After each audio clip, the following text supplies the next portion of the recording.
सेतु बंधन की कथा। वानर सेना के समक्ष विशाल समुद्र लहरें मार रहा था और उसे पार करना एक बहुत बड़ी समस्या थी। राम के क्रोध से भयभीत होकर समुद्र ने स्वयं वहां आकर बताया कि सुग्रीव की सेना में नल और नील कुशल शिल्पी हैं। उनके नेतृत्व में समुद्र पर सेतु बांधना संभव हो सकेगा। इतना बताकर समुद्र वापस चले गए। समुद्र की बात सुनकर वानर नल ने श्री राम से कहा, प्रभो, मैं विश्वकर्मा का औरस पुत्र हूँ और गुण में उन्हीं के समान हूँ। मैं महासागर पर पुल बांधने में सर्वथा समर्थ हूँ, इसलिए मैं समुद्र पर सेतु का निर्माण करूँगा। नल नील असंख्य वानरों को लेकर सेतु निर्माण के कार्य में जुट गए। उनके आदेश के अनुसार वानर सेना बड़े बड़े वृक्षों को उखाड़कर समुद्र तट पर एकत्रित करने लगे। देखते देखते वहां साल, अश्वकर्ण, धब, बांस, कुटज, अर्जुन, कर्णिकार, जामुन, अशोक आदि वृक्षों का एक विशाल गगनचुंबी ढेर लग गया। इस प्रकार सागर के किनारे वृक्षों तथा शिलाओं के दो विशाल पर्वत बन गए।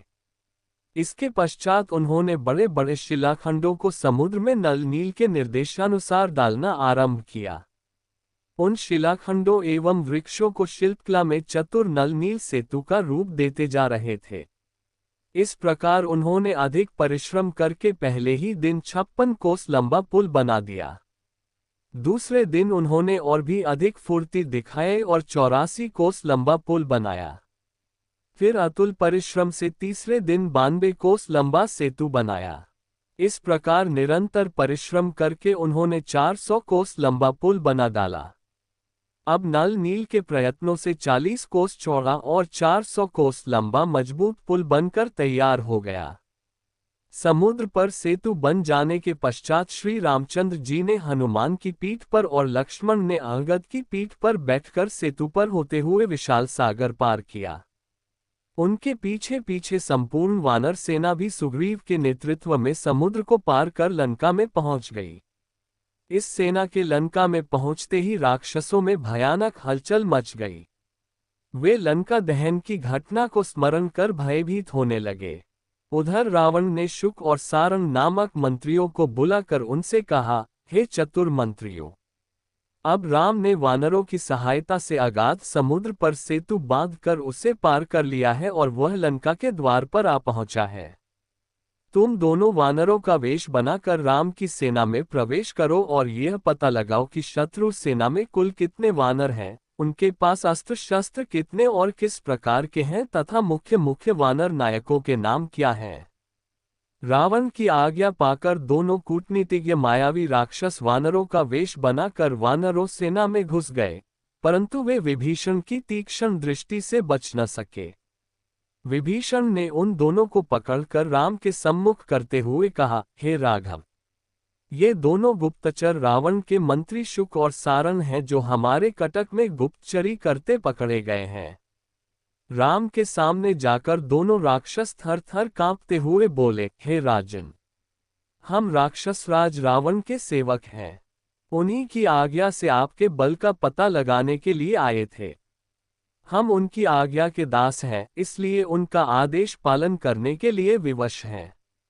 राजा भक्ति के कारण हमें ऐसा करना पड़ा है, इसमें हमारा कोई दोष नहीं है।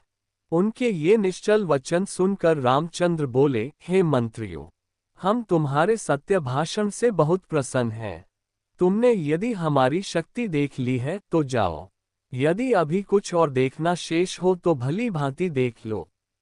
हम तुम्हें कोई दंड नहीं देंगे।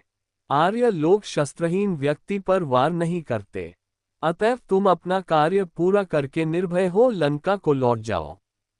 तुम साधारण गुप्तचर नहीं, रावण के मंत्री हो, इसलिए उससे कहना, जिस बल के भरोसे पर तुमने मेरी सीता का हरण किया है, उस बल का परिचय अपने भाइयों, पुत्रों तथा सेना के साथ हमें रणभूमि में देना। कल सूर्योदय होते ही अंधकार की भांति तुम्हारी सेना का विनाश भी आरंभ हो जाएगा। श्री रामचंद्र जी के वचनों से भयरहित हो उनका जय जयकार करते हुए शुक तथा सारंग लंका में पहुंचे और रावण के सम्मुख उपस्थित होकर बोले, हे स्वामिन, हमारे वानर सेना में प्रवेश करते ही विभीषण ने हमें पहचान कर राम के सम्मुख उपस्थित कर दिया, परंतु राम ने हमें निःशिष्ट दूत समझकर छोड़ दिया। अब रही वानरों के बल की बात, उसका पता लगाना संभव नहीं है, क्योंकि उनमें प्रत्येक के मन में आपके विरुद्ध क्रोध तथा घृणा की ज्वाला धधक रही है। उनसे बात करना ही संभव नहीं है, किसी बात का पता लगाना तो बहुत कठिन है।